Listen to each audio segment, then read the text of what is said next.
Hello dear students, welcome back to organise knowledge channel. और आज की जो वीडियो है उसमें डिस्कस करेंगे worksheet number 34 for class 9th, विषय विज्ञान है। और ये वर्कशीट आपके लिए 27 सितंबर 2021 के लिए शेड्यूल की गई है। आज की जो वर्कशीट है स्टूडेंट्स, उसमें हम डिस्कस करेंगे गति। ठीक है, ये आपका चैप्टर 8 जो है इस वर्कशीट से हम शुरू करेंगे। सो प्यारे बच्चों, वर्कशीट शुरू करने से पहले बेटा प्लीज़ चैनल को सब्सक्राइब कर दीजिए, बेल आइकन को प्रेस कर लो ताकि आपको आने वाली वीडियोस की नोटिफिकेशन वो समय से मिल जाए। So now let's start. गति, दूरी, विस्थापन एवं चाल, इसके बारे में पढ़ेंगे। सो बच्चों, जब कोई वस्तु अन्य वस्तुओं की तुलना में समय के साथ अपना स्थान बदलती है तो वस्तु की इस अवस्था को गति में कहते हैं, या वस्तु की स्थिति में समय के साथ परिवर्तन गति कहलाता है। तो इसमें क्या बताया गया है कि जब भी कोई वस्तु किसी दूसरी वस्तु की तुलना में समय के साथ अपना स्थान बदल लेती है, जैसे आप जहाँ पर बैठे हो, अगर आपके पास आप जो है टेबल है तो आप उस टेबल के कंपैरेटिवली अगर आप वहाँ से अपनी स्थिति बदल लेते हो तो यानी आप किस में हो जाओगे, आप गति में हो जाओगे।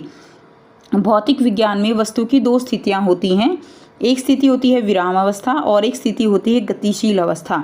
विराम अवस्था, जब कोई वस्तु जो है वो रेस्ट पोजीशन में होती है तो उसको विराम अवस्था कहते हैं, और जब कोई वस्तु गति की अवस्था में होती है तो उसको गतिशील अवस्था कहा जाता है। जब कोई वस्तु किसी स्थिर वस्तु की तुलना में समय के साथ अपना स्थान नहीं बदलती तो वह स्थिर कहलाती है। तो वो क्या कहलाएगी, वह स्थिर कहलाएगी, जैसे कि पेड़ है, इमारत है। और जब कोई वस्तु किसी स्थिर वस्तु की तुलना में अपना स्थान जो है वो बदलती है तो वह गतिशील वस्तु कहलाती है, जैसे कि चलना, चलती कार आदि। सामान्यतः गति 3 प्रकार की होती हैं।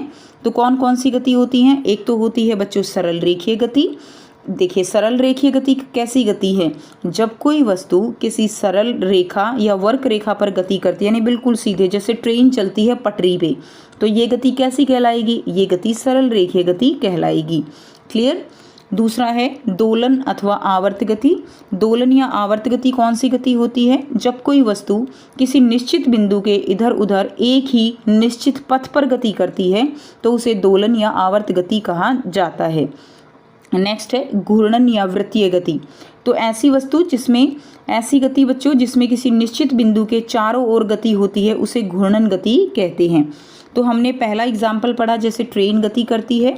दूसरा दोलन गति, जैसे झूला गति करता है, एक निश्चित बिंदु के इधर उधर एक निश्चित पथ पर गति होती है। ठीक है। और तीसरा जैसे पंखा गति करता है उसको हम वृत्तीय गति या घूर्णन गति कहते हैं। अब हमने यहाँ से 2 बातें पढ़ी हैं। एक बात तो जो हमने पढ़ी है कि वस्तु जो है वो विराम अवस्था में हो सकती है, यानी बिल्कुल एकदम रेस्ट में। वस्तु गति की अवस्था में हो सकती है। ठीक है। गति 3 प्रकार की हो सकती है, एक सरल रेखीय, एक दोलन या आवर्त गति, और तीसरी है घूर्णन या वृत्तीय गति। क्लियर है? नेक्स्ट देखिए, हम जानते हैं कि सरल रेखीय गति गति का एक साधारण प्रकार है। यदि किसी वस्तु की स्थिति को बताने के लिए हमें कोई एक निर्देश बिंदु की आवश्यकता होती है जिसे मूल बिंदु कहा जाता है। समझेंगे, मूल बिंदु का मतलब क्या है कि जो भी वस्तु कोई गति कर रही है वो एक निर्देश बिंदु यानी एक मूल बिंदु होगा जिसके कंपैरेटिवली वो वस्तु गति करती है। वस्तु की अवस्था का मूल बिंदु ही यह निर्धारित करता है कि वस्तु विराम अवस्था में है या गतिमान अवस्था में है। मान लीजिए हमारा जो है, हम घर पे हैं, ठीक है, और घर से हम स्कूल जाते हैं, और स्कूल से जो दूरी है वो, घर से दूरी स्कूल की वो 10 किलोमीटर है। कितनी है? 10 किलोमीटर है। अब देखिए, यहाँ पे जो घर है वो हमारा मूल बिंदु बन गया, क्योंकि हम जो दूरी बता रहे हैं, हम जो जा रहे हैं, वो किसकी तुलना में हम गति कर रहे हैं? घर की तुलना में। ठीक है, तो ये क्या हो गया? एक मूल बिंदु हो गया। उसके बाद देखिए नेक्स्ट दिया गया है, जब कोई वस्तु अपने मूल बिंदु से हटती है तो वह गति करती है और समय अंतराल में कुछ दूरी तय करती है। क्लियर? एक वस्तु द्वारा तय किए गए एक निश्चित पथ के माप को दूरी कहते हैं। यानी जब भी कोई वस्तु गति करेगी तो एक निश्चित पथ होगा, उसका एक रास्ता होगा जिस पर वो गति कर रही है, उसको हम क्या कहते हैं? उसको हम दूरी कहते हैं बच्चों। क्लियर? जैसे घर से चले स्कूल में पहुँचे, ये दूरी हो गई, कितनी हो गई? मान लो 10 किलोमीटर की हो गई। यह एक अदिश राशि है। दूरी जो है वो एक अदिश राशि है, यानी किसी भी दिशा में आप जाओ तो ये जो है दूरी कहलाएगी और ये हमेशा धनात्मक होती है। यानी दूरी जो है वो क्या रहती है, हमेशा प्लस में रहेगी, हमेशा धनात्मक रहती है। इसका मान कभी भी शून्य नहीं हो सकता। यानी किसी भी वस्तु ने गति करी है तो थोड़ी बहुत गति तो ज़रूर होगी, जीरो वो कभी भी नहीं हो सकती। एसआई पद्धति के अनुसार इसे मीटर में मापते हैं। किस में मापते हैं बच्चों? इसे मीटर में मापते हैं। किसी वस्तु द्वारा प्रारंभिक स्थिति से अंतिम स्थिति के बीच तय की गई जो दूरी होती है वो कुल दूरी कहलाती है, जबकि एक वस्तु द्वारा उसके प्रारंभिक स्थिति से अंतिम स्थिति के बीच की न्यूनतम दूरी को हम विस्थापन कहते हैं। इसको समझना है। जैसे कि ए से सी तक जो है कुल दूरी कितनी हो गई, ए से सी तक देखिए, ए से पहले बी पर गए, फिर बी से सी तक गए, तो 3 ये थी और 4 ये है, तो कितनी हो गई? 7 मीटर हो गई। अब विस्थापन का मतलब क्या है? विस्थापन होता है कि देखिए ए, बी और सी, तो ऐसे हम गए हैं। अब विस्थापन, एक तो हम ऐसे घूम के गए हैं, लेकिन विस्थापन क्या होगा? सीधा। ये तो आरंभिक स्थिति है और ये अंतिम है, तो ए और सी के बीच की जो डायरेक्ट दूरी है, छोटी से छोटा जो रास्ता है, वो विस्थापन कहलाता है। अब बच्चों, जो विस्थापन है वो एक सदिश राशि है, यानी दिशा के साथ होता है। यह ऋणात्मक एवं शून्य भी हो सकती है, तो ये माइनस में भी हो सकती है और ये जीरो भी हो सकती है। एसआई पद्धति के अनुसार इसे भी किस में मापते हैं? एसआई पद्धति के अनुसार इसे भी हम मीटर में मापते हैं। किस में मापेंगे बच्चों? इसको हम मीटर में मापते हैं। नेक्स्ट देखिए, नेक्स्ट क्या दिया गया है? नेक्स्ट है चाल। चाल क्या होता है? किसी वस्तु द्वारा इकाई समय में तय की गई दूरी को हम चाल कहते हैं। तो कोई वस्तु है, इकाई समय में तय की गई जो दूरी है उसको क्या कहते हैं? उसको हम चाल कहेंगे। ठीक है, यानी दूरी बटे समय क्या कहलाएगा? दूरी बटे समय क्या कहलाएगा बच्चों? चाल कहलाएगा। और यह जो है क्या है? एक अदिश राशि है, यानी बिना दिशा की है। एसआई पद्धति के अनुसार इसे मीटर प्रति सेकंड में मापते हैं। किसमें? मीटर प्रति सेकंड में। अधिकतर अवस्थाओं में वस्तुएं असमान चाल से गति करती हैं और इनकी चाल को औसत रूप में हम व्यक्त करते हैं। तो एक समान गति कौन सी होती है? जिसमें समय के साथ साथ समान दूरी तय की जाए और इसमें जो ग्राफ आएगा वो सीधी रेखा में आता है। और अगर वस्तु विराम अवस्था में होती है तो जो ग्राफ है हमारा वो कुछ ऐसे आता है समय के साथ। ठीक है, और अगर हमारी एक समान गति नहीं है तो ग्राफ हमारा कुछ ऐसे आता है। नेक्स्ट देखिए, तो जब असमान चाल से गति करती हैं तो औसत चाल के रूप में उसको हम दिखाते हैं। तो औसत चाल क्या होगा? औसत चाल का फॉर्मूला होगा तय की गई कुल दूरी बटे में लिया गया कुल समय। तो औसत चाल v, ठीक है, तय की गई कुल दूरी क्या है? s हो जाएगी और कुल समय हमारा t हो जाएगा। तो v बराबर है s बटे में t, ये हमारी क्या होगी? औसत चाल हो जाएगी। सो किसी वस्तु की चाल की स्थिति उसके दूरी समय ग्राफ से ज्ञात की जा सकती है और किसी वस्तु का दूरी समय ग्राफ जो है उसकी चाल को दर्शाता है। क्लियर? तो दूरी समय ग्राफ जो है वो क्या बताता है? वो चाल बताता है। इंपॉर्टेंट क्वेश्चन है। दूरी समय ग्राफ से आप क्या निकालते हो? दूरी समय ग्राफ से आप एक चाल निकालते हो। अब आपको यहाँ पर बहुत ही आसान से बच्चों 4 जो है वो प्रश्न दिए गए हैं जिनके आंसर हम डिस्कस करेंगे। ठीक है, यहाँ पर दूरी और विस्थापन में अंतर स्पष्ट कीजिए। तो देखिए, हमने विस्थापन भी पढ़ा और दूरी भी पढ़ा, तो हमें अब इसमें अंतर स्पष्ट करना है।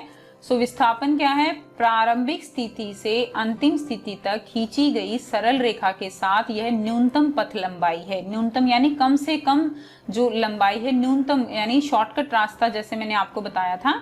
इसी तरह दूरी क्या है? दिए हुए समय में किसी गतिशील कण या वस्तु द्वारा तय की गई पथ की कुल पथ जो है वो क्या है? लंबाई है। उसको हम क्या कहेंगे? दूरी कहेंगे। विस्थापन में बच्चों परिमाण और दिशा दोनों होते हैं, यानी विस्थापन एक कैसी राशि है? सदिश राशि है, जबकि जो दूरी है उसमें केवल परिमाण होता है, यह एक अदिश राशि है। यानी यहाँ पर अगर हम 4 मीटर की बात करेंगे तो साथ में दिशा की बात करेंगे, यानी इसमें परिमाण तो है ही, साथ में जो है क्या है? दिशा भी है। अब इसमें दिशा नहीं होगी, केवल परिमाण होगा, जैसे हम 4 मीटर की ही बात करेंगे। अब गतिशील कण का विस्थापन यहाँ पर धनात्मक, ऋणात्मक या शून्य भी हो सकता है, यानी विस्थापन धनात्मक, ऋणात्मक या शून्य हो सकता है, जबकि जो दूरी है वो हमेशा कैसी होगी, हमेशा धनात्मक ही होगी, ना शून्य हो सकती है ना ही ऋणात्मक यानी माइनस में हो सकती है। नंबर 4 देखिए, दिए हुए समय में किसी कण या वस्तु का विस्थापन तय की गई दूरी के बराबर या उससे कम हो सकता है। यानी जैसे हमने अभी एग्जाम्पल लिया था, दूरी 7 मीटर है तो विस्थापन 5 मीटर है, तो वो जरूरी नहीं था कि वो 5 ही हो, वो 7 भी हो सकता था। तो यह तो उसके बराबर होगा या उससे कम होगा, कभी भी ज्यादा नहीं हो सकता विस्थापन दूरी से, लेकिन जो दूरी है वो विस्थापन के बराबर या उससे अधिक हो सकती है।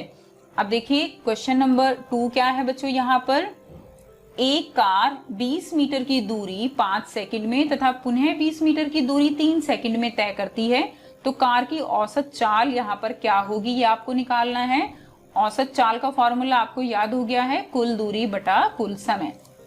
कुल दूरी को यहाँ पर जोड़ लीजिए, 20 मीटर प्लस 20 मीटर टोटल हो गई 40, और 5 सेकंड टाइम है, दूसरी बार कितना टाइम है, 3 सेकंड का टाइम है, तो इसको भी जोड़ लीजिए, टोटल कितना हो गया 8 सेकंड।